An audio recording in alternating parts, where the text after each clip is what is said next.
quand j'ai commencé à entreprendre il y a 20 ans, j'avais des gens autour de moi qui ne faisaient pas ce que j'avais envie de faire. Donc, entre guillemets, qui étaient un peu des gens qui me démotivaient parce qu'ils ne comprenaient pas ma vision, ils ne comprenaient pas ce que j'allais faire de ma vie. Donc, j'ai pas hésité à step back, reculer un peu, et j'adore encore une fois mes amis. Aujourd'hui, c'est mes amis d'enfance, je suis toujours proche d'eux, donc c'est pour ça que parfois il faut juste faire des pauses avec les gens. Et moi, c'est réellement ce que j'ai fait. J'ai fait une pause avec tout mon entourage quand j'étais plus jeune.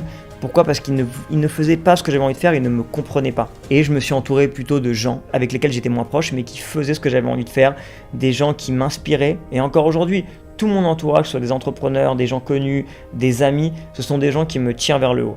À la seule différence, c'est que maintenant, pour faire entre guillemets un équilibre entre ma vie privée et ma vie pro, j'essaie dans ma vie privée d'avoir des gens beaucoup plus, je vais pas dire simples, mais où on parle moins de business, des gens qui m'apportent un peu plus de légèreté dans ma vie.